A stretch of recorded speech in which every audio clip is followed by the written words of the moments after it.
They thought the hearing would go like every other. Lines rehearsed, tempers flaring, cameras rolling, and then silence. But when Congresswoman Alexandria Ocasio-Cortez stood up, eyes steady, voice calm as thunderclouds, no one in that chamber expected what came next. She didn't raise her voice. She didn't call names. She pressed play, and suddenly the room was filled with the cries of children, real children, curled up behind steel mesh, fingers gripping cold bars, eyes wide with confusion, fear, abandonment. Some gasped, some looked away, but AOC didn't flinch. She looked straight at Tom Homan, former head of ICE, and asked the question that would haunt him for the rest of his career. Did you ever imagine your signature would echo inside a child's scream? What followed was not a debate. It was a reckoning. This story is a dramatization inspired by real events, public testimony, and the emotional truths that millions of Americans have witnessed or lived through. While some characters, dialogue, and scenes are fictionalized for narrative impact, the pain and the moral urgency are very real. Because some truths need more than facts. They need to be felt. The marble columns outside Alexandria Ocasio-Cortez's office stood silent beneath a gauzy midnight fog. Somewhere beyond the window, the Potomac shimmered like a silver artery under a moon bleeding through low clouds. But inside her office, a single desk lamp still burned. AOC sat alone, papers spread before her like puzzle pieces, budget drafts, detention center audits, DHS procedural memos. Her reading glasses rested on the edge of her nose, and a cold cup of coffee steamed faintly beside a worn copy of The Pedagogy of the Oppressed. It was past 1 a.m., but this wasn't unusual. She had always worked best in the silence, where policy didn't feel like theater, and the numbers began to whisper truths no soundbite could hold. She was halfway through a spreadsheet titled Border Facility Intake Flow, March to July, when her laptop pinged. One new encrypted message, no subject line, no sender, just a name. AOC, watch this. For a moment she hesitated. Cybersecurity protocols, phishing traps, but something in her gut told her this wasn't spam. This was a signal, urgent, trembling. She clicked. The download was slow, uncomfortably slow. The progress bar crept across her screen like a pulse under glass. The file was simply named CAM_ICE_314_CONF_CDENTIAL period. No time code, no location. Just those 4 words, confidential. ICE camera. When the video loaded, it was dark, so dark she almost closed it, thinking it was corrupted. Then the audio began, a soft, high-pitched sob, another, then dozens, layered, overlapping, some gasping for air, some just moaning like wind trapped inside a metal box.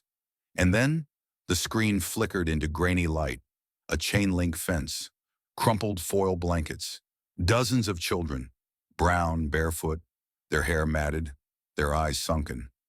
One girl, maybe 6, sat with her knees pulled to her chest, her face streaked with dried tears, whispering something over and over in Spanish. The camera panned, accidentally or deliberately, she couldn't tell, to reveal a toddler curled up beside a bucket. Not a toilet, a bucket. AOC's hand flew to her mouth. She blinked hard, trying to absorb what she was seeing, but the brain rebels against nightmares delivered in 1080p. She leaned closer. There was no sound in her office now but the children's cries and the low static hum of fluorescent lighting in the video. It didn't feel like footage. It felt like confession. The camera suddenly jolted, then tilted sideways. For 2 brief seconds, a black-gloved hand appeared in frame, adjusting the angle. And then a voice. Male, low, tired. "Delete it before someone finds it," the man muttered. The screen cut to black. The silence that followed wasn't peace. It was loaded, like a room right after a verdict. AOC sat frozen for several seconds. Then she whispered to no one. This is America?" She didn't cry. Not yet. That would come later. First came the fury. Slow, cold, precise. The kind that didn't shout. It documented. She reached for her phone but stopped midair. Not yet. Whoever sent this, they'd taken a risk. She replayed the video. Twice.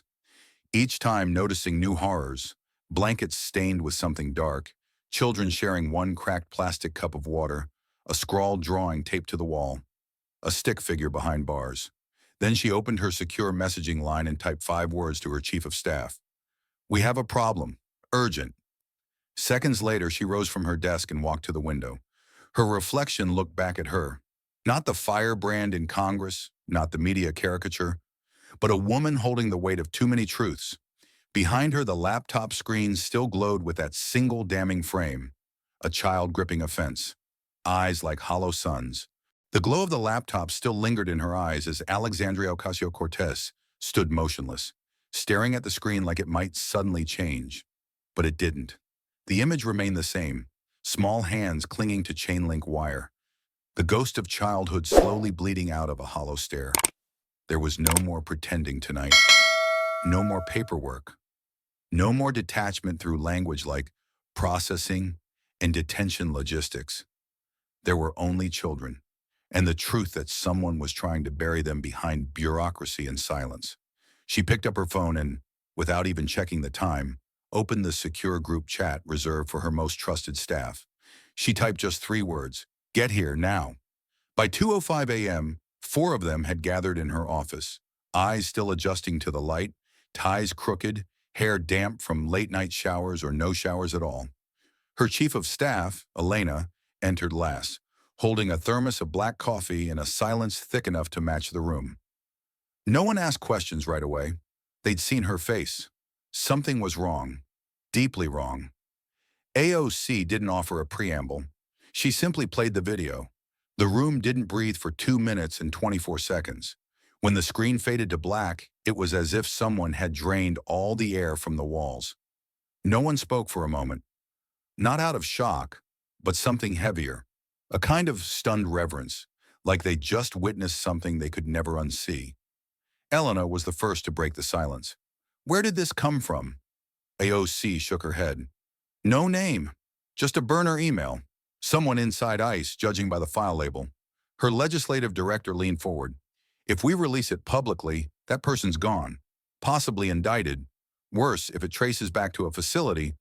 "I know," AOC said quietly. "That's the trap." She walked over to the window, fingers tapping against her arm. It wasn't just rage coursing through her now. It was the weight of strategy. The understanding that doing the right thing, truly doing it, required more than moral clarity. It required precision, discipline, timing. "So what are our options?" Elena asked. AOC turned back, and her voice was steady. Not loud, not fiery, just clear in the way only conviction can be. "We bring this to light, but through the law, through Congress." Her team exchanged quick glances. One of them, a junior staffer barely 2 months into the job, finally spoke. "You want to call for a hearing? On what grounds?" "Human rights violations," AOC replied. "Federal negligence, misuse of funds. There are a dozen entry points if you know where to look." She walked to her desk and pulled out a folder labeled Oversight, ICE 2023. Her hands moved swiftly now, energized by direction. "We don't leak this. We don't shout it on Twitter. We hold the system accountable in its own chamber, under oath, under the flag. They don't get to hide this behind a press release." There was a shift in the room. The mood changed, not lighter, but sharper. Her team was awake now, fully present. They had stepped into something real, something dangerous, and necessary. AOC paused, looking at each of them in turn. "I need the legal framework by sunrise. The request goes in tomorrow. If this is our battlefield, then we walk in armed with facts, not fury." Then, almost as an afterthought, she added, "But let's be very clear. Fury will still be with us." And with that, the meeting dissolved into motion. Emails drafted, statutes cross-referenced, floor rules reviewed. No one left. No one slept. They had just seen what America looked like when the lights were off, and now they would make sure the lights came back on. By dawn, the Capitol stirred to life in the half-light, unaware that something irreversible had already begun overnight. In a small corner of that institution, often accused of inertia and theater, there was now momentum. AOC had barely slept. Her staff moved like an orchestra in prelude mode. Phones ringing, legal language being revised, alliances checked, precedent pulled from obscure oversight rulings no one had cited in years. But beneath all that work was a shared pulse. This matters. Not politically, not rhetorically, morally. At 8:03 a.m., she filed the formal motion, a request for an emergency hearing before the House Oversight and Accountability Committee, citing urgent concerns related to detainee treatment at federally funded immigration facilities. Attached to the request was a sealed affidavit, not the video, not yet, but just enough to prove the need. The language was careful, surgical. She wasn't trying to make a headline. She was building a case. By 9:30 a.m., the Democratic minority on the committee had signed on, along with two independents. One senior Republican, quietly sympathetic, offered private encouragement but refused to co-sign. The leadership won't like this, he warned. AOC nodded. She didn't expect them to. And sure enough, resistance arrived swiftly and predictably. At 10:45, she was called into a closed-door meeting with the committee chair, a veteran GOP lawmaker who prided himself on stability, not stunts. He skimmed her request without sitting down, sighed loudly, and looked at her with thinly veiled irritation. "We already have the agenda set for next week, Congresswoman." She folded her arms. "Then we change it." He gave her a look as if she were being naive, or worse, theatrical. Tom Homan is speaking at the Homeland Security Policy Forum that week. He's not under subpoena, and he's certainly not obligated to respond to political theater. AOC didn't flinch.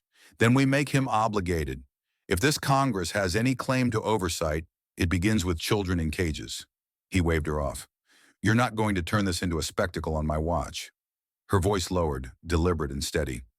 "It's already a spectacle, Mr. Chairman. The kind the world's already watching. Just not through official channels. If we don't respond through the proper ones, we lose not just credibility, but conscience." The room was quiet for a beat too long. He finally said, "Submit the revised request. We'll take it under review." She turned to leave, but before reaching the door added, "I'm not asking for a favor. I'm reminding this body what it's for." Back in her office, her team waited. She closed the door behind her and said, "They're stonewalling?" No one was surprised. That's how it always began. But just as quickly, she added, "We're not waiting. Draft the public statement. We move with or without their blessing." A few hours later, she stood at the Capitol steps, flanked by community leaders, clergy, a former detainee, and two legal experts. In front of a growing media presence, she addressed the nation plainly. If Tom Homan wants to speak about immigration policy in a sanitized room with nodding allies, that's his right. But if he signed off on human suffering under federal contracts, he owes this country answers under oath. We will not be silent. We will not be small, and we will not look away. That afternoon, the Oversight Committee's inbox flooded with public petitions. By nightfall, Tom Homan's name trended second on Twitter. First was hers. By the time the hearing room doors opened to the public, the line was already wrapped around two corridors of the Rayburn House office building. The air inside buzzed with an energy that wasn't just anticipation, it was reckoning. Parents clutched folders of immigration papers, worn and creased from courtroom visits. Advocacy groups arrived in matching shirts bearing slogans like, "Children belong in classrooms, not cages." Cameramen jostled for position along the back wall. The press benches filled fast. CNN, Telemundo, NPR, even foreign correspondents. Something was different about today.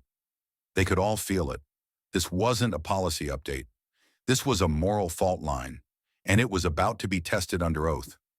The committee members entered in subdued waves, taking their seats with the practiced rhythm of Washington protocol. Some avoided eye contact.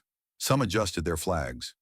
Some looked directly at Alexandria Ocasio-Cortez, seated at the far end of the dais, as if trying to measure how far she'd go. They didn't know it yet, but she had already decided. All the way.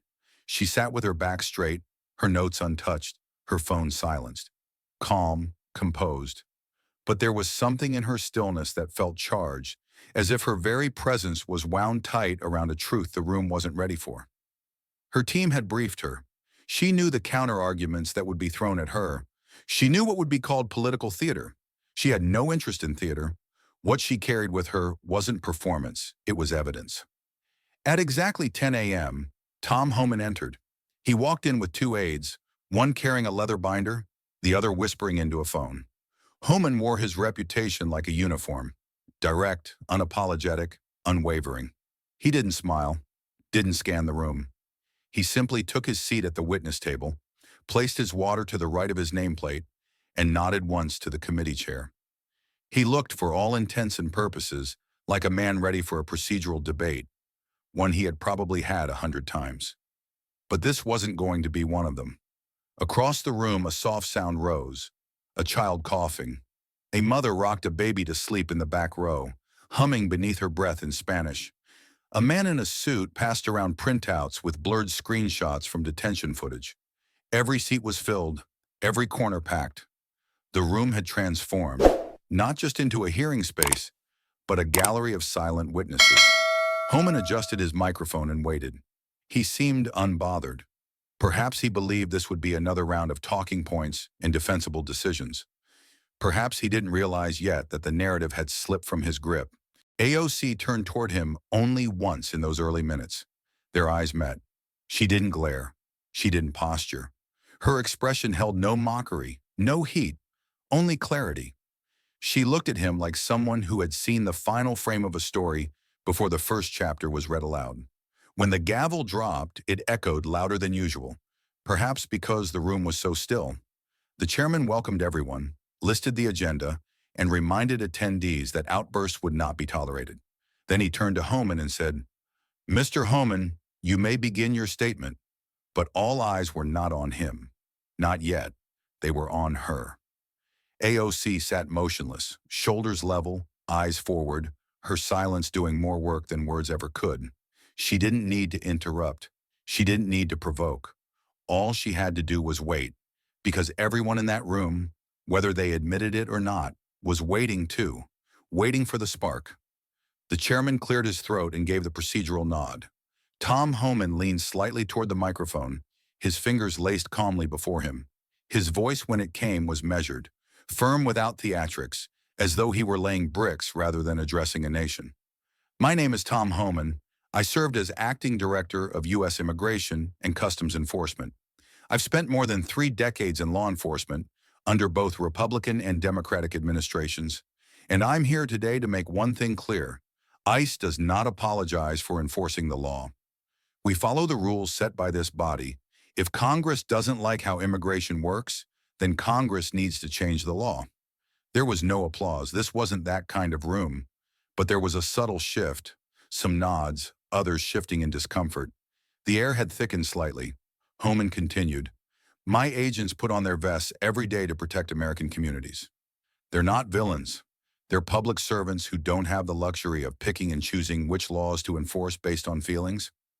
From the gallery, a low murmur rippled through the families seated behind the rows of media. One woman squeezed her daughter's hand. Another man adjusted his tie but never took his eyes off Homan. They weren't here for theory. They were here because they had lived it.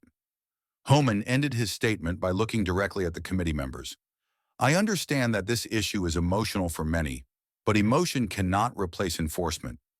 My job was to keep this country secure, and I did it with integrity." He leaned back, as if that should have closed the matter. The chairman turned next to Alexandria Ocasio-Cortez. Her nameplate gleamed softly under the overhead lights. For a long breath, she didn't speak. She adjusted her microphone, looked down once at her notes, then lifted her gaze. Not just to Homan, not just to the committee, but to the room. "Let me be clear from the beginning," she said, voice calm, even.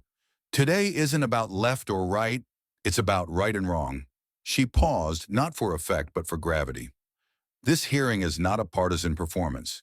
It's a constitutional obligation. If the government detains human beings under its authority, especially children, then it must be accountable for how that power is used." No theatrics, no raised voice. Just the precise, quiet conviction of someone who decided that being underestimated was no longer a burden. It was a tool. She continued, "We are not questioning the need for law enforcement. We are questioning what happens when policy loses sight of humanity. When systems prioritize control over care, when children are treated as evidence of a problem instead of proof of our failure to solve it.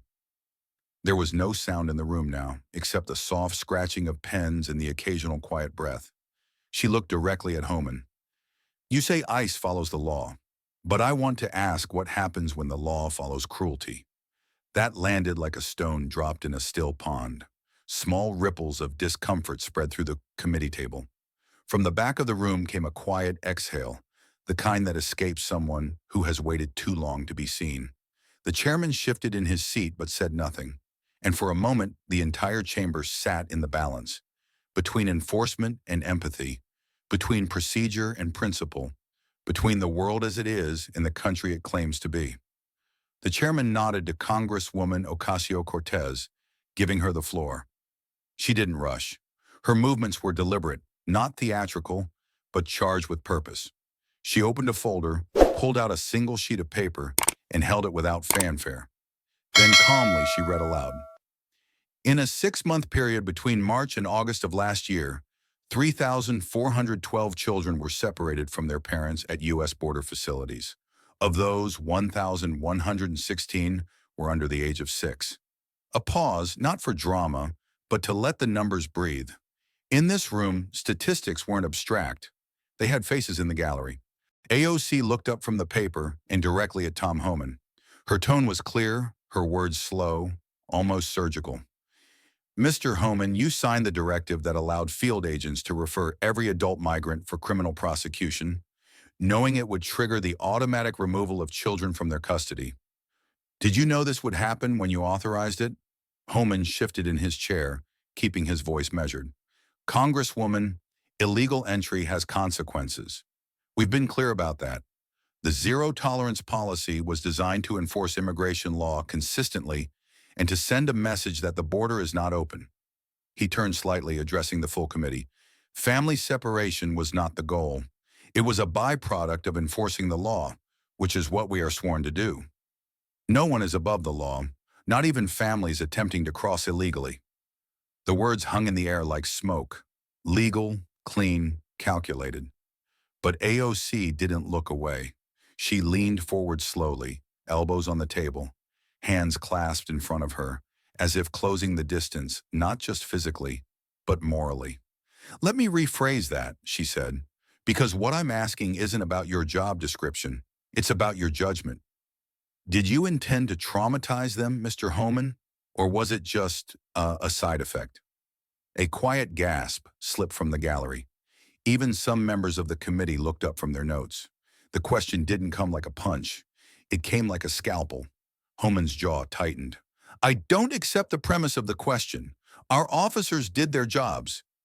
I didn't ask what your officers did, AOC interrupted, her voice still calm. I asked about intent, because there's a very big difference between enforcing law and designing pain.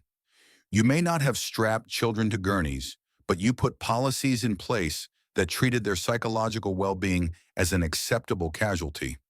That's not enforcement. That's calculated cruelty. Homan frowned. We were upholding the law, Congresswoman. She nodded. And history has never lacked laws that sanction cruelty. The question is whether the people who enforce them ever ask themselves why. For a moment, even the stenographer hesitated slightly, as if caught by the gravity of what was unfolding. Behind AOC, a woman in the gallery pulled a photo from her purse. Her son, 7 years old, once detained and separated for 43 days. She clutched it like scripture. The chairman shifted but didn't interrupt. He could feel the current shift beneath the surface. What had started as a procedural review had become something else entirely. This was no longer about paperwork. It was about what this country chose to remember and what it chose to forget. The room had grown quieter with each round of questioning. The tension was no longer abstract. It was settling like a weight across shoulders, behind eyes, in the uncomfortable silences between answers. AOC sat still for a moment, as if letting the previous exchange breathe before bringing forth what she held in her hands, a small, wrinkled envelope. She placed it on the table, tapped it once gently, and spoke into the microphone. This, she said, is a letter. It was written by an 8-year-old girl named Mariana. She was held in one of the South Texas facilities for 26 days. She wrote this on the back of a coloring page. There were no envelopes, no lined paper, no pens, only a short red pencil she had to ask for twice. A murmur passed through the audience. A few leaned forward. Others froze. AOC unfolded the page with care, smoothing it like it was sacred. Her voice was even, deliberate, and low. Not for drama, but out of reverence. Dear America, I don't know where my mommy is. They said she would come back, but the lights went out, and she didn't. The lady says I have to sleep now, but the blanket is silver and cold. I don't like the noises. A boy cried all night and I didn't sleep. I want to go to school. I want to see my teacher. She smells like cinnamon. I want to be a doctor, but I don't have shoes. Please tell the president I don't like the fences. They make me feel like I did something wrong. I just want my mommy. Love, Mariana. A stillness fell that no gavel could break. The words landed in places no statistic could reach. Somewhere near the back, a woman dabbed her eyes with the corner of a printed fact sheet. One of the reporters stopped typing. AOC folded the letter back into its envelope and looked up. Her voice didn't rise. It didn't need to. She was 8 years old, and when she wrote this, she hadn't seen her mother in 19 days. She was told to be brave, but she shouldn't have had to be. That's not what 8-year-olds are for. She turned toward Homan. He hadn't moved, but something had shifted in his posture. He was still stoic, still composed, but the mask was more rigid now, like it required effort to keep it in place. AOC leaned in just slightly. Would you want her to grow up remembering you? The question wasn't loud, but it echoed, not just in the room, but in the hearts of everyone listening. It wasn't an accusation, it was an invitation. To think, to remember, to be human. Homan cleared his throat. With respect, Congresswoman, we can't base national security policy on individual feelings. We have laws. We have processes. She nodded. And you have power. The kind that gets to decide whether a child's first memory of this country is offense. That's not law. That's legacy. For a moment, no one moved. The committee sat in that fragile pause between testimony and truth, between the rules that had been followed and the humanity that had been ignored. And in the gallery, a teenage boy who had been silent the whole time reached into his backpack and held up a pair of worn sneakers, small, frayed, and missing laces. Mariana's name was written on the inside with red pencil. The room hadn't yet recovered from the letter. It lingered in the silence, carved into the floorboards and the edges of every nervous breath. Committee members shuffled papers more quietly. Even the usual note passing between aides had slowed.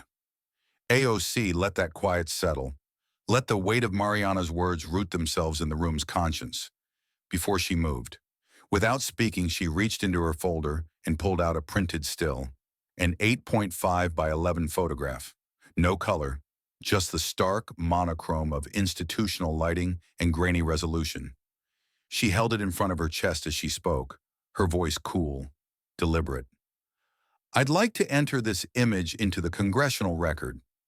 She stood, stepped forward slightly, and placed it into the clerk's hands, then turned it toward the dais so everyone could see. A 5-year-old child, barefoot, shirt slipping off one shoulder, stood behind a steel cage. Her hands were gripping the bars as if they were the only thing holding her up. Her eyes, caught in mid-blink, were glassy with exhaustion. Her mouth was open, perhaps caught mid-sentence or mid-cry. There was no way to know. But it didn't matter. What mattered was what it showed.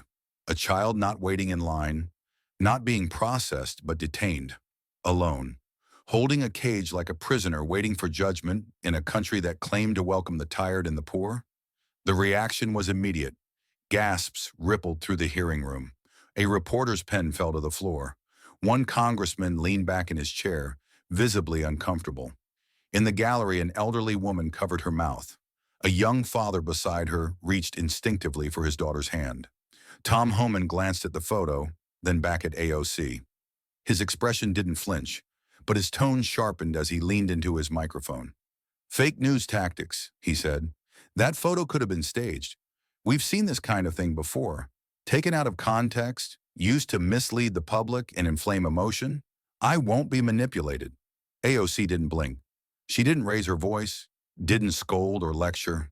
Instead, she simply placed her hand flat on the table and looked him straight in the eye. "This isn't a tactic," she said. "This is truth, and truth burns." There was a pause, heavy, taut. She let the silence stretch because it needed to. Then she continued, voice firm but without venom. "This image came directly from a video time-stamped within the last fiscal year. That's not context, that's record. And what it records is not the enforcement of law, but the abandonment of conscience. You may not want to be manipulated, Mr. Homan, but the children in that facility were." She tapped the photo once with her fingertip. "They were manipulated into silence, into compliance, into fear.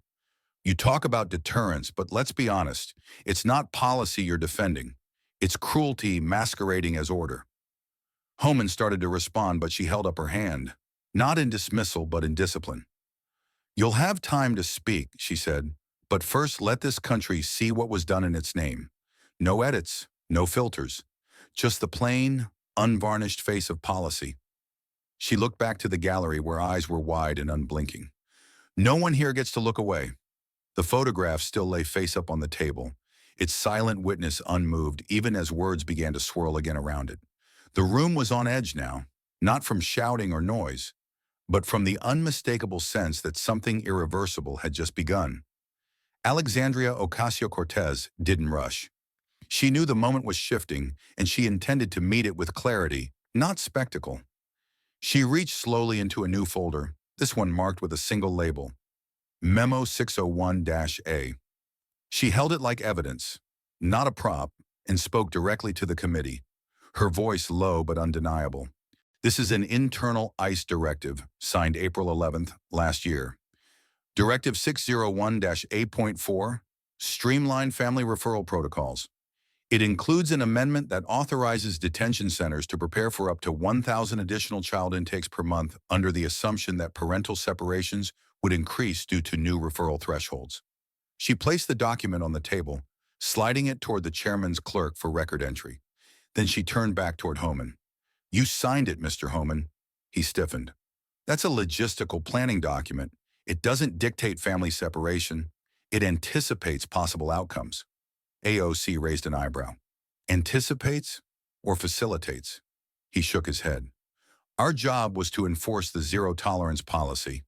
We had to plan for an uptick in detentions.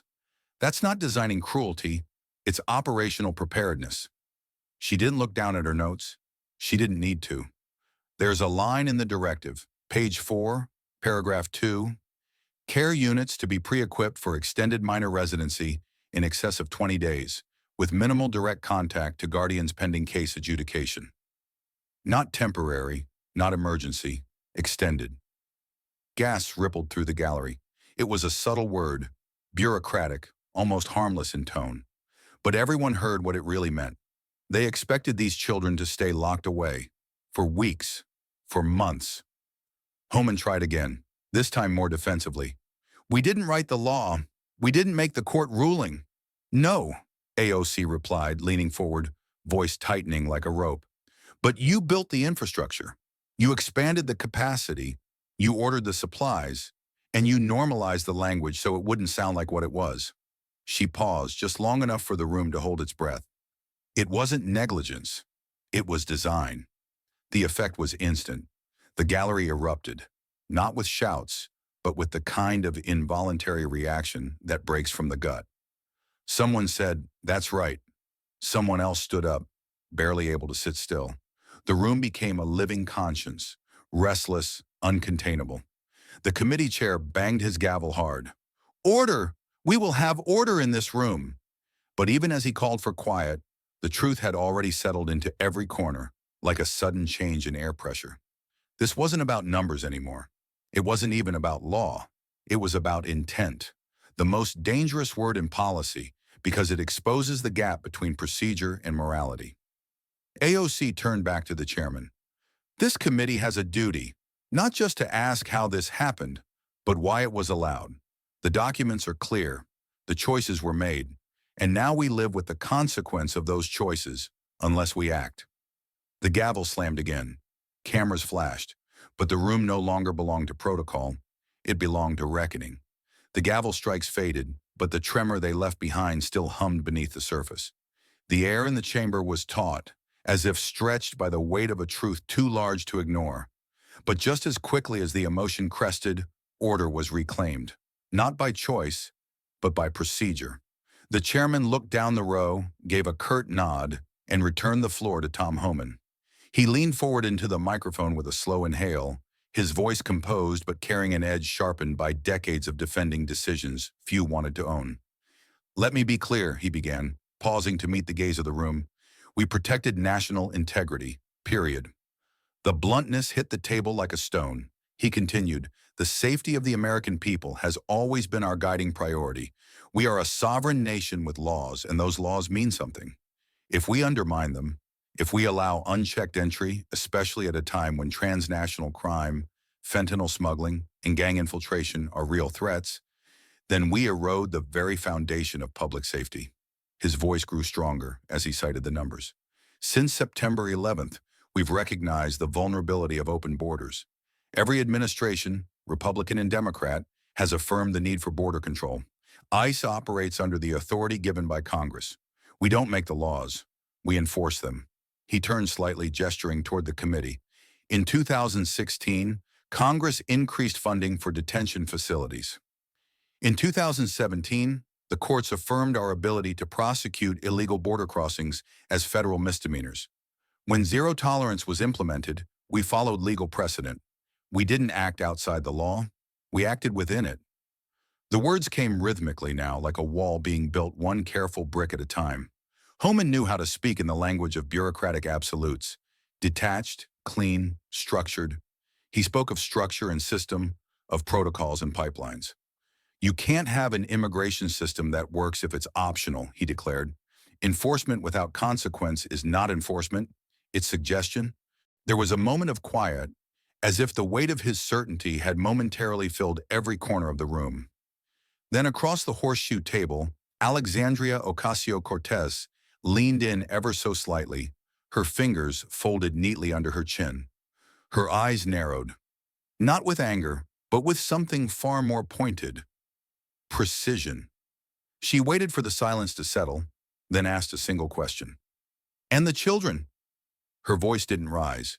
It didn't accuse. It didn't even sound surprised. But it cut through Homan's rationale like a sudden gust snapping a closed umbrella.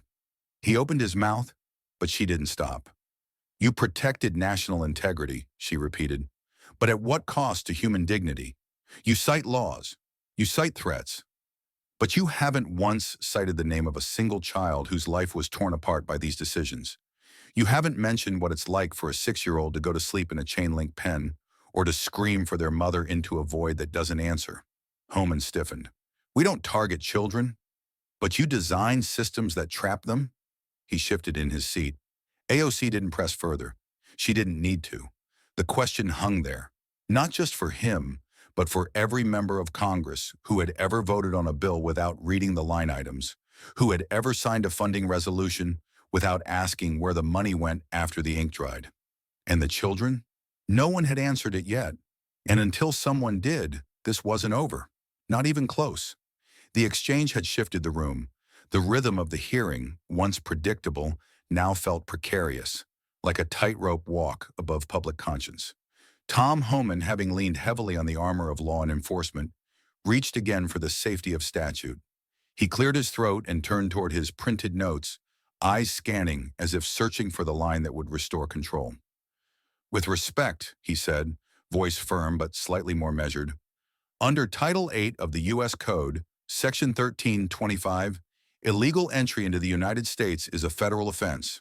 As such, adult offenders are subject to criminal referral, and the Department of Homeland Security is authorized to transfer minors to HHS care under the Flores settlement." He leaned back, his voice regaining its cadence. "That's the law. That's the framework. It has been litigated, upheld, and enforced for decades. Our officers didn't invent this system. They executed the responsibilities handed down by your predecessors." Some heads on the committee nodded. Legalese had that effect. It blurred intent under the shadow of technicality. It made policy feel distant, inevitable. But AOC didn't look swayed. She didn't even glance at the papers before her. Her hands were folded, her eyes locked on his. "Thank you, Mr. Homan," she said calmly. "Since we're speaking in terms of legal precedent, I'd like to enter into the record the United Nations Convention on the Rights of the Child." The room shifted again, some brows furrowed. A few staffers began whispering to their members. The treaty had been signed by the United States in 1995, she reminded the committee, and while never formally ratified by the Senate, its core principles had shaped both domestic child welfare law and global standards of humane treatment. Specifically, she continued, Article 37 of the Convention states that no child shall be subjected to torture or other cruel, inhuman, or degrading treatment or punishment. It also states that the detention of children shall be used only as a measure of last resort and for the shortest appropriate period of time. She let that settle. Now, Mr. Homan, by your own testimony, ICE planned for extended minor residency exceeding 20 days, often without guardians. Would you agree that detaining a toddler for weeks in a cage without consistent adult care or access to a child advocate could be seen as degrading or inhumane? Homan shifted. That's not how our system works. We transfer custody. We don't. She leaned forward. But under your directive, you knowingly created conditions in which prolonged child detention became routine. And if we apply your logic, that enforcing the law removes personal accountability, then by extension, you're also saying that the United States government systematically violated international human rights standards. He opened his mouth, closed it. A flicker passed across his face. It wasn't panic. It was calculation, like someone realizing too late they'd walked into a chess trap with one square left to move. She pressed one final time, not harshly, but with precision. So by your logic, detaining toddlers, without charge, without trial, without parents, violates international law. Yes or no? Silence. And then the faintest sound. Whispers from the press benches, pens pausing mid-note. One journalist glanced toward another with raised eyebrows. Something had cracked. Not loudly, not dramatically, but definitively. The kind of crack that comes right before something breaks open. The silence left in the wake of AOC's last question was not empty. It was full of tension, weight, consequence. It pressed in from all sides, making it hard to breathe. Homan's hesitation still hung in the air, like a cloud not yet ready to rain. Members of the committee shifted uncomfortably, unsure whether to intervene or simply watch as one of their own was cornered. Not by partisanship, but by moral clarity. Then, just as AOC prepared to continue, a voice cut through the silence. "Mr. Chairman, point of order." The interruption came from Representative Langley, a senior Republican from Arizona, known more for discipline than disruption. He didn't look at AOC when he spoke. His voice was loud, clipped, and clearly meant to reclaim the momentum. "This committee is not a courtroom," he said, pushing his chair back slightly. "We are not here to debate international treaties or entertain hypotheticals based on emotional interpretation. I respectfully request that we return to the scheduled line of questioning and restore procedural order." A few murmurs of agreement came from his side of the aisle. One aide passed a note down the bench. Another member leaned toward the chairman, whispering urgently. AOC did not flinch. She didn't raise her voice or fire back with sarcasm. She simply adjusted her microphone, folded her hands in front of her, and looked directly at Representative Langley. "With all due respect," she said, her voice calm but unwavering, "I will not yield to moral cowardice." Her words didn't shout. They sliced. The room froze, not because of volume, but because of the unmistakable force of principle when spoken plainly. The kind that doesn't require embellishment. The kind that makes people remember why they walked into public service in the first place. The chairman, caught between decorum and public visibility, tapped the gavel once, but didn't pursue the matter further. It was clear he didn't want the headline to become a procedural shutdown. Not now. Not after what had just been said. Not with cameras rolling. AOC turned back to the witness table, her voice steady. "When we hold hearings on tax policy, no one calls data a distraction. When we discuss military budgets, no one interrupts to ask that we remove the human cost from consideration. But somehow, when it's children, when it's brown children behind chain link fences, suddenly empathy becomes unprofessional." She paused, then added, "We are not debating feelings. We are debating the threshold of our national conscience." At that moment, a small sound broke through the silence, a stifled sob from the back row. A woman, perhaps in her 40s, sat clutching a crumpled tissue and a worn photograph. Her shoulders shook gently as she wept, trying not to draw attention but unable to stop. The camera, already scanning the room for reaction shots, caught her face just long enough to make its way into the public record. AOC's eyes flicked toward her, then back to the microphone. She didn't name her, didn't turn her into an anecdote. She simply let the image speak louder than anything she could say. "I will continue," she said softly, "because that mother and the child she lost in this system deserves more than silence. She deserves truth." No one interrupted again. The rhythm of the hearing had changed. It no longer followed the usual cadence of questions and answers, of objections and yields. It had become something slower, heavier, more deliberate, like the space between the strike of a match and the flare of its flame. And now Alexandria Ocasio-Cortez was ready to light it. She reached calmly into the folder at her side and withdrew a slim flash drive, black and unmarked. Holding it between her fingers, she addressed the chairman without raising her voice.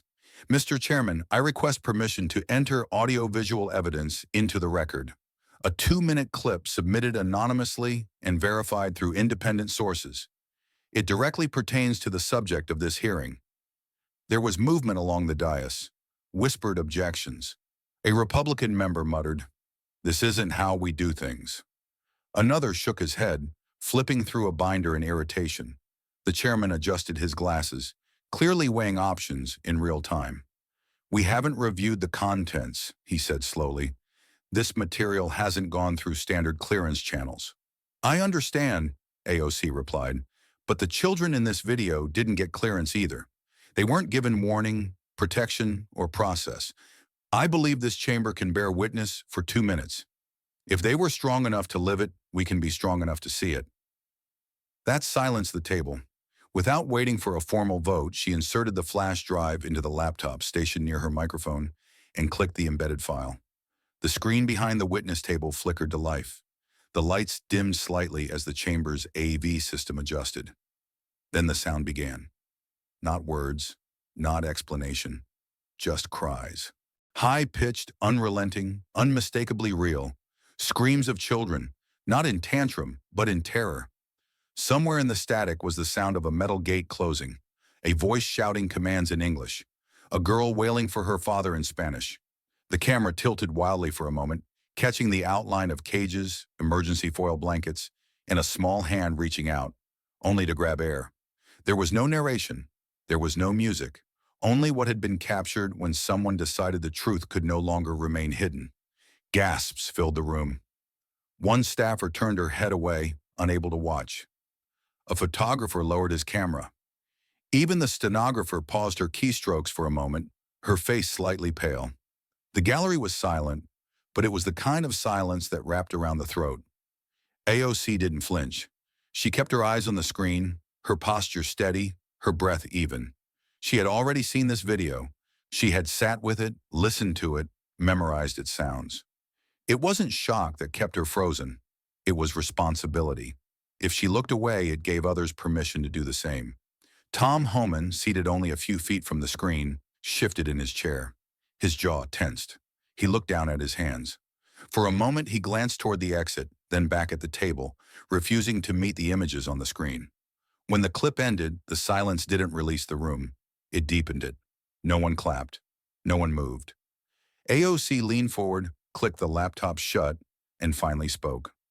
"This isn't hearsay. This isn't theory. This isn't drama. This is what happened, and this is what's still happening in our name."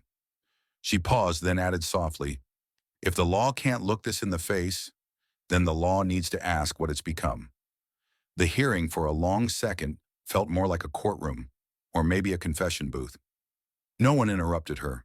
Even those who had opposed the video now sat still, hands clenched, their political armor cracked by something deeper than argument.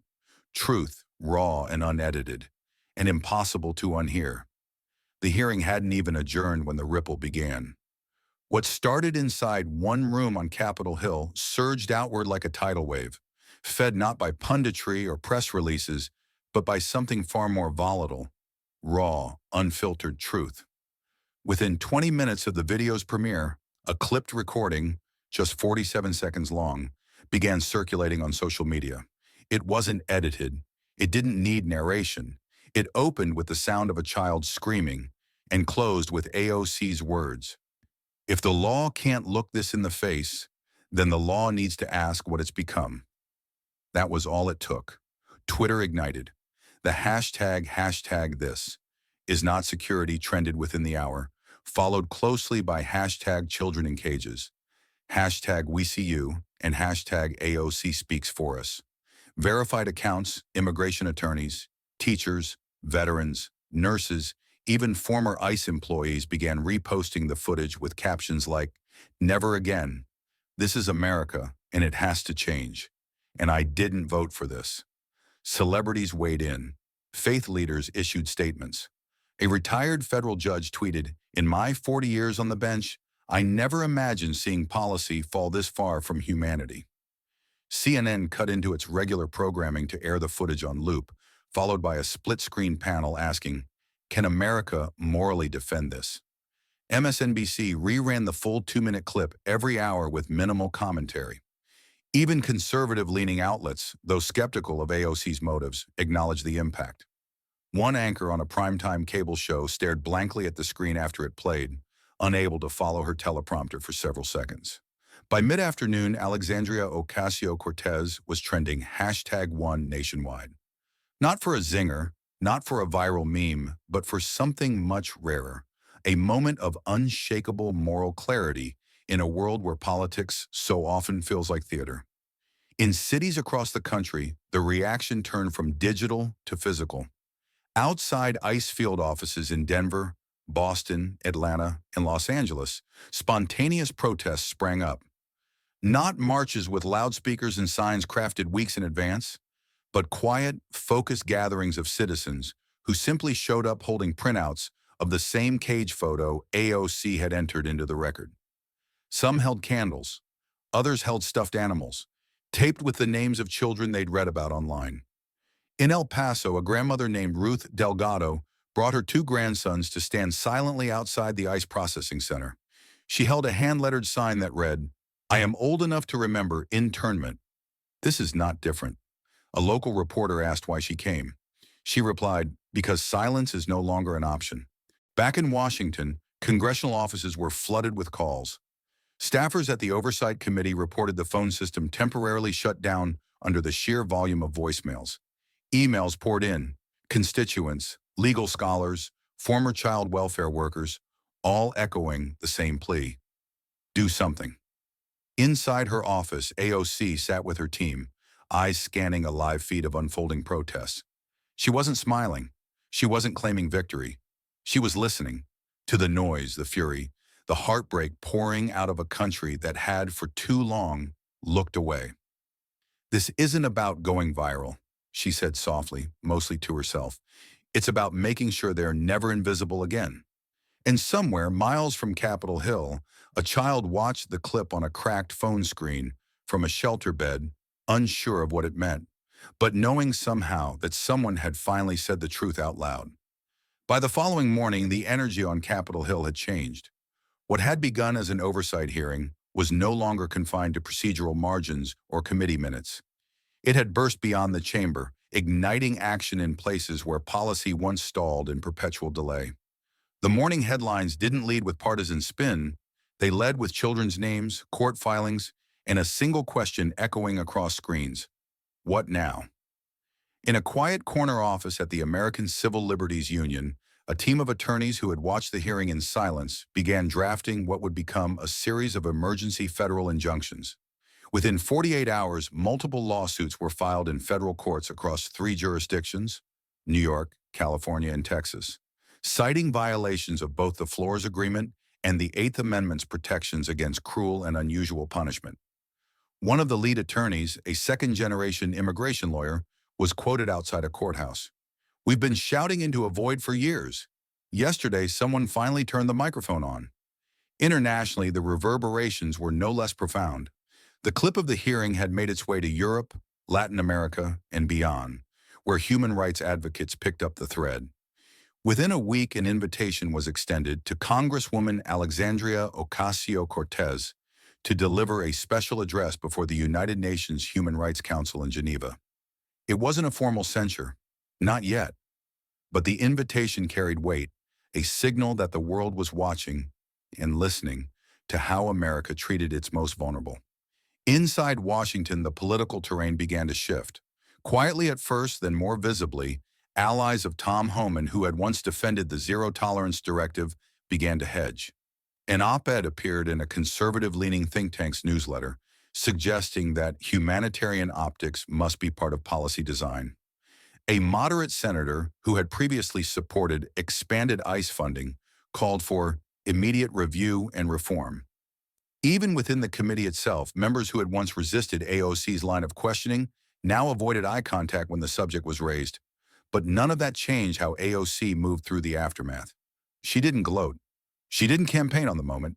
Instead, she doubled down on the work, reviewing asylum case files, preparing legislation aimed at codifying child protection protocols in all federal detention spaces, and meeting with civil rights attorneys late into the night. One evening after the last meeting had ended and her staff had gone home, she sat alone at her desk, surrounded by stacks of notes, letters, and press clippings. There, tucked between a folded memo and a photograph from the hearing, was a small envelope. No return address. Inside, a child's handwriting in blue ink on lined paper. "Dear Congress Lady, I saw you speak. My brother cried when he heard the sound of the kids, because it was like when we were there. You didn't forget. Thank you for giving us a voice."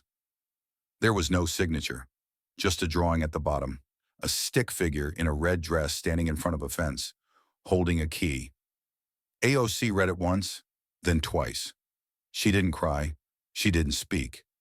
She simply placed the note beside her desk lamp, where it would remain, not as a symbol of victory, but as a reminder.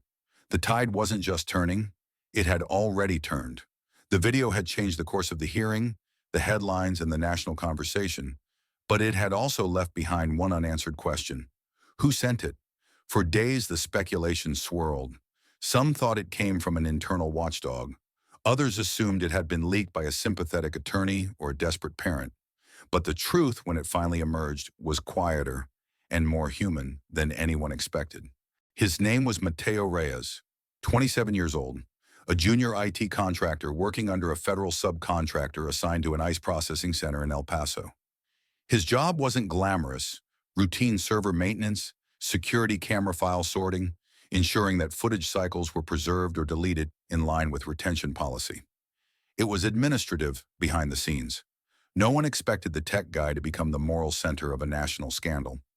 But Mateo had seen too much, and eventually he had decided that silence would cost him more than the consequences of speaking.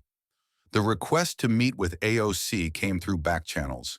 A trusted nonprofit connected him with a pro bono legal team, and within 48 hours he was seated in a private office just 2 floors above the hearing room that had ignited a movement.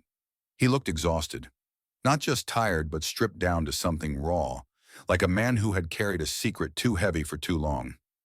AOC entered quietly, flanked only by Elena, her chief of staff, and a constitutional law advisor. She offered no fanfare, no assumptions. She simply extended a hand, introduced herself gently, and said, "Whatever you're ready to share, we'll meet you there." Mateo hesitated for a moment, his eyes scanning the room before resting on the photo AOC had placed at the center of the table. The same 5-year-old girl, barefoot, clinging to the cage bars. He exhaled, then nodded. "It wasn't supposed to stay on the server," he began. "There's an auto-delete protocol. Files cycle out every 30 days unless flagged. That one, it was flagged by mistake. Or maybe not a mistake. I don't know, but when I opened it and saw it, I knew." AOC listened intently, never interrupting. He continued, voice low. "I watched the full feed.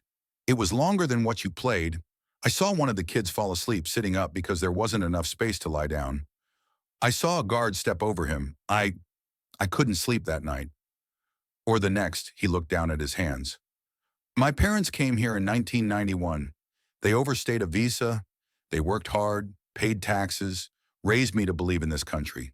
I got this job because I wanted to help, make things better from the inside. But what I saw, what we were doing, it wasn't better. It wasn't anything close. AOC leaned forward, her voice quiet but firm. You did the right thing, and now we'll protect you. She immediately activated her team, coordinated legal counsel, arranged secure housing, and issued a carefully worded statement acknowledging an anonymous source had confirmed the footage's authenticity. She refused to reveal his identity publicly, knowing the threats he might face. But behind the scenes, she ensured that the legal machinery, so often a shield for power, would now act as his guardrail. Before leaving, Matteo looked back once more. I didn't come here to be a hero, he said. I came here because I didn't want to be a coward. AOC nodded. And that, she replied, is exactly what courage looks like. The headlines had shifted. The public outcry had begun to bend policy conversations that had long resisted change. But Alexandria Ocasio-Cortez knew that outrage alone was not enough. There was still unfinished work to do, not in newsrooms, but in the record. Not with numbers, but with names. The hearing resumed 2 days later, this time with the gallery filled not just by reporters and staffers, but by survivors. Children, now teenagers, who had once lived behind the cold metal bars that had shocked the nation. Some were old enough to speak for themselves. Others still trembled in crowded rooms. But they had written. AOC began the day with a small stack of printed statements. The pages were wrinkled, some smudged with eraser marks, others typed out carefully with the help of advocates and translators. She didn't dramatize them. She didn't embellish. She simply read them into the congressional record, one after another, letting the words carry their own weight. I used to know 2 languages. Now I forget words in both. In the detention place, we didn't talk much. We were afraid if we made noise, they'd move us again. I stopped speaking altogether after the 3rd week. She paused only briefly before continuing. At night, the lights never went off. It made sleep feel like a lie. I had a dream I was back home with my dog. Then I woke up and I was still on the floor. Still cold, still alone. Another. I thought the people who took us were going to help. But they didn't tell me where my brother went. When I asked, they told me to stop crying. That crying was wasting staff time. I still don't know where he is. The gallery was hushed. The weight of these memories didn't need to be interpreted. They were universal. The fear of isolation, the pain of confusion, the ache of not being believed. AOC looked up after finishing the 5th statement. Her voice remained even, but there was a slight strain behind it, a tightness that comes from holding more than just paper. We often ask children to be resilient, she said, to bounce back, to overcome. But we forget that they're not rubber. They're flesh, they're spirit. You don't cage children and expect their souls to remain free. She let the silence breathe, not because she needed a reaction, but because those words were meant to land, not pass through. She glanced across the table at those still defending the policies, the ones who spoke of unintended consequences and operational necessity. She knew their language well, but today she offered them a different one. This is not an operational failure. It is a moral one. These testimonies are not artifacts of chaos. They are evidence, evidence of a system that stripped children of time, of language, of safety, and now, of memory. Her hands rested gently on the final sheet of paper, the ink still fresh from a translator's pen. I lost the word for mother in both languages, it read. I only remembered how to say it again when I heard my little sister crying it in the dark. AOC folded the paper carefully, placed it back into the folder, and looked ahead. Not at the faces of her colleagues, but past them, toward a future where those words would not have to be written again. The room was quieter than usual, not out of fatigue but focus. What had begun as a confrontation had evolved into something far more consequential, the drafting of repair. After weeks of testimony, data, stories, and resistance, Alexandria Ocasio-Cortez stood on the House floor with a thick sheaf of paper in her hand, not as a symbol, but as a blueprint. It was called the Children's Detention Oversight Act, She introduced it with the same clarity that had defined every step of her campaign for accountability, not with a raised fist, but with an open hand guiding the chamber toward reckoning. This resolution, she began, is not meant to shame a party or dismantle a department. It is meant to restore something we should have never lost. Our ability to look a child in the eye and say, "You matter more than policy." The legislation was comprehensive. It called for the establishment of a permanent, bipartisan, independent oversight commission empowered to conduct unannounced inspections of any facility detaining minors under federal immigration authority. These reviews would be required to include child welfare experts, trauma psychologists, and civil rights observers.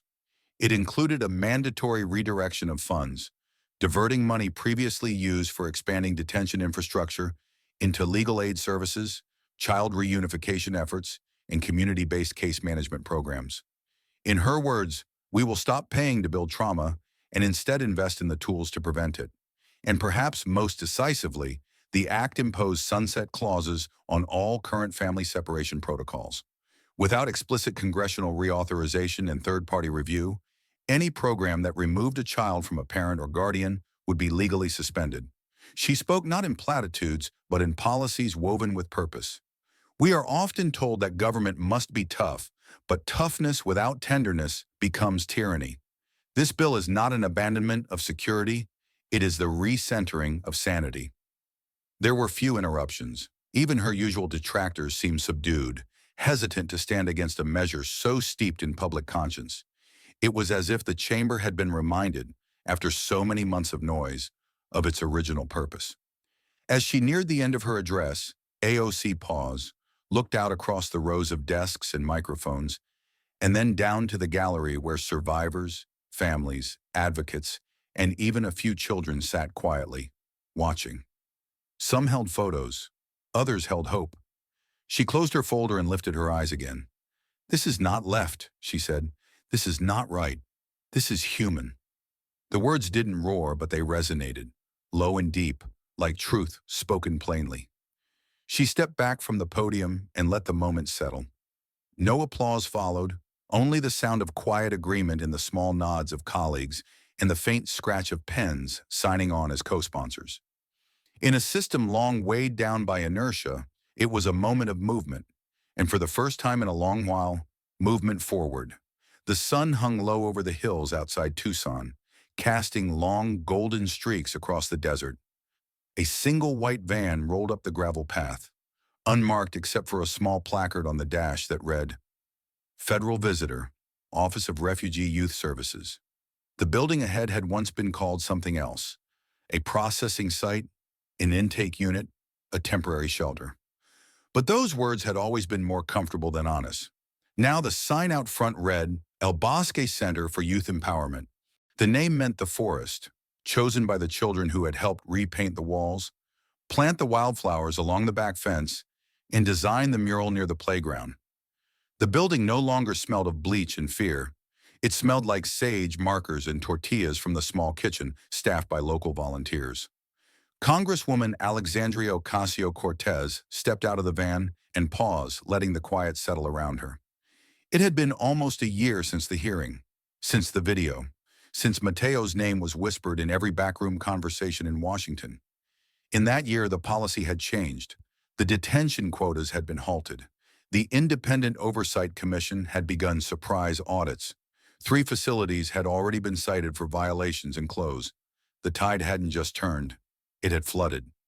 She walked through the front door, greeted by the center's director, a social worker named Clara, who once ran a bilingual school for migrant children. Clara offered a warm smile and a simple sentence. "They've been waiting for you." In a room filled with paper lanterns and books in Spanish and English, a small group of children sat in a semicircle on floor mats, crayons, and colored pencils scattered in front of them. The moment AOC entered, a few looked up. One boy, maybe 6 or 7, smiled shyly and waved. She sat on the floor beside him without ceremony. He was drawing a tree, a big one, with thick roots and branches that spread wide into the sky. Green crayon, brown trunk, 2 birds flying above it, no fences, no barbed wire, just sky. She asked quietly, What kind of tree is that? The boy shrugged. A safe one. She felt a lump in her throat but smiled back. That's the best kind. Another child nearby held up her own picture. A house with open windows, a sun with a smiling face. AOC remembered the photos she had seen in the hearing room a year ago. Scrawled drawings of cages, bars, and tiny sad faces pressed behind wire. She looked around now and saw something else. Beginnings. Clara approached and handed her a small notebook. Inside were short messages written by the children, translated when necessary, thanking her, asking questions, some simply drawing hearts and stars next to her name. As she flipped through, she paused on one page. A single sentence drawn in a green marker and carefully underlined. Thank you for making the cage go away. She looked up, blinking fast, and saw the boy with the tree looking at her again. What's your name? She asked. Samuel, he said. She nodded slowly. Well, Samuel, I think your tree's going to grow tall. And in that small room, once cold and silent, something quietly bloomed. It was the kind of interview slot reserved for moments, not for campaigns or controversies, but for something that left a mark on the country's collective memory. Sunday evening, prime time, national broadcast. The lights were soft, the set understated. No spinning graphics, no shouting panel. Just a quiet, focused space where the country could sit still long enough to listen. Alexandria Ocasio-Cortez took her seat across from the host, a veteran journalist who had covered war zones and White House transitions, but who now seemed unusually intent, even reverent. The backdrop was simple, the Capitol dome silhouetted against a fading dusk. The tone wasn't political, it was personal. The first few questions were expected. What led to the resolution? How had the whistleblower come forward? How had the process of change held up under pressure? AOC answered plainly, without fanfare, careful not to turn human suffering into anecdote. She spoke of Mateo Reyes, of Mariana's letter, of the Oversight Commission and its unannounced visits. But as the segment neared its close, the host leaned in slightly, asking what had clearly been sitting in his notes all along. One question, he said, has come up more than any other in emails and calls we've received this week. It's simple, but it's honest. Congresswoman, when you walked into that hearing room a year ago, with that flash drive, with that photo, how did you know you'd win? She didn't answer right away. Instead, she sat for a second, letting the question breathe. Her hands rested gently in her lap. She didn't smile. She didn't look away. I didn't, she said. I didn't know I'd win. I didn't know if the video would change anything, if the policy would shift, or if people would even watch. I just knew I had to speak. The camera stayed on her face as she continued. I knew that silence wasn't an option. Not for me. Not anymore. I knew that the children in those cages weren't waiting for political feasibility. They were waiting for someone, anyone, to stop pretending it wasn't happening. The host let the silence sit for a beat before quietly thanking her. The interview ended without dramatic music or applause. Just a closing shot of AOC walking off the set, pausing to shake the hand of a producer, then disappearing behind the curtain. But something had shifted. Within hours, the station's email inbox filled beyond capacity, not with outrage or spin, but with gratitude. Handwritten letters began arriving by the hundreds. Many were from older viewers, retirees who had watched the broadcast with quiet tears. One note came from a Vietnam veteran in Des Moines, another from a retired teacher in rural Ohio. A grandmother from Mississippi included a drawing made by her 5-year-old grandson, a house, a tree, and a stick figure with curly hair labeled AOC. Some wrote just a sentence. You reminded us that this country still has a soul. We stayed silent in our time. Thank you for refusing to. I didn't vote for you, but I'm grateful for you. The station began publishing excerpts. Soon people were writing not just to her, but to one another. Churches printed the transcript. Libraries hosted community readings. Civics teachers asked their students, what would you have done? She hadn't answered the question with a strategy. She had answered it with a conviction. And that, more than anything, was what stayed with them. The community center in upstate New York wasn't much. Folding chairs, faded flags, a makeshift podium near the vending machine. But every seat was filled. Most of the audience had gray hair, some held canes. A few came in wheelchairs. Many had lived through wars, recessions, civil rights marches, and more presidents than they cared to count. And now they were gathered not for a campaign, not for a rally, but to hear someone they weren't sure they understood at first, but who had earned their attention. Alexandria Ocasio-Cortez stood at the front of the room. No notes, no entourage, just a voice and a memory that had walked with her into every town like this for the past year. "I know some of you didn't vote for me," she said with a gentle smile, "and some of you may never. That's okay, because this moment, this work, isn't about winning elections. It's about keeping promises." She scanned the room slowly, her tone quiet but unwavering. "You taught us what America could be, with your marches, your unions, your sacrifice. You told us to believe in fairness, in courage, in decency. And now I'm asking you, let us make that real." The room was still. A few heads nodded. One man wiped his glasses on his shirt sleeve. She took a final breath and spoke the words that had carried her through hearings, heartbreak, and headlines. "No child belongs in a cage. No soul is illegal." She stepped back, voice soft but resonant, letting the truth do what it always had when spoken clearly, echo far beyond the walls that tried to contain it. This story is a reminder that policy is never just paperwork. It touches real lives, especially the smallest, most vulnerable among us. AOC's courage to speak out, even without certainty of outcome, speaks to a truth we often forget. Moral clarity doesn't require permission. It requires presence. The transformation of pain into purpose, of cages into classrooms, shows us what happens when leadership is rooted in humanity, not ego.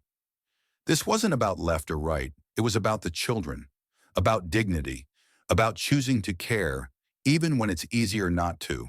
When systems fail, voices must rise. And sometimes all it takes is one voice to remind the rest of us that silence is not neutrality, it's complicity. What would you have done if that video had landed in your inbox? Would you have the courage to hit send?